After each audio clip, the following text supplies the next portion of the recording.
Sheikh, I'm a revert, and at my home, everyone is like against me. So, how to be steadfast on deen and trust in Allah? Jazakallah khair. وجزاكم. This is your test, akhi. How did the Prophet alayhi salatu wasalam, when he became a messenger of Allah, cope?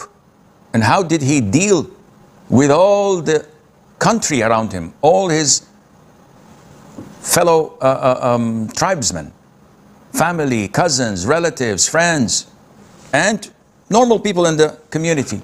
How did they deal with them when they faced him with animosity, hostility, and violence at times? This is a test from Allah. Be diplomatic, be firm on your belief while being polite and always having a smile on your face, and try to weather the storm. But you have no other alternative.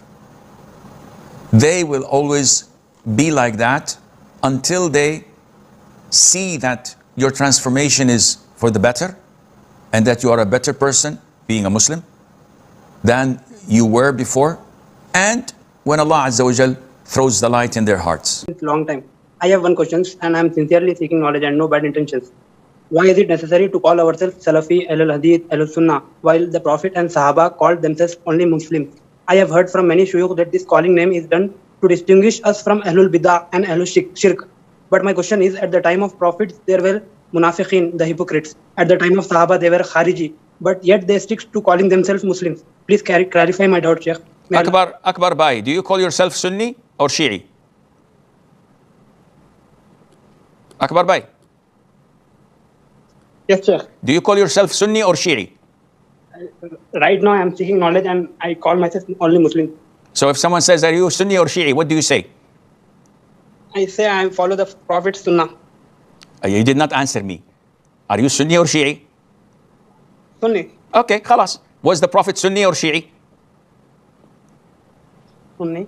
Was he? He did not have this label, akhi.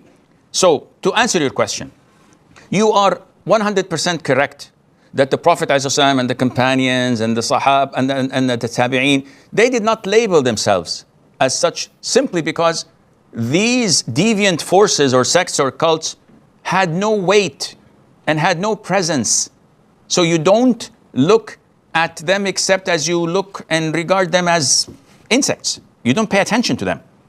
After these favorite generations, when they started to mount up and have momentum, when the people of logic, the people of innovation, the people of ahwa and whims and desires started to rise and be backed up by some of the authorities, the deviant authorities, like in the times of Al-Ma'mun, when we had Al-Mu'tazila and those who came afterwards, and you have the Asha'ira, Al-Maturidiyya, and all of these sects who had the backing of some governments, then we started to think of the need of labeling ourselves to identify ourselves. Now, do I call myself Salafi? No, I don't go around saying I'm a Salafi. Although, technically speaking, to everyone, when they identify my aqeedah, when they identify my manhaj, when they identify my methodology of thinking, they would say, oh, he is a Salafi, Ahlul Hadith, Ahlul Sunnah wal Jama'ah, etc. So I don't go around and brag about it because I don't have to. I don't have to prove myself to others.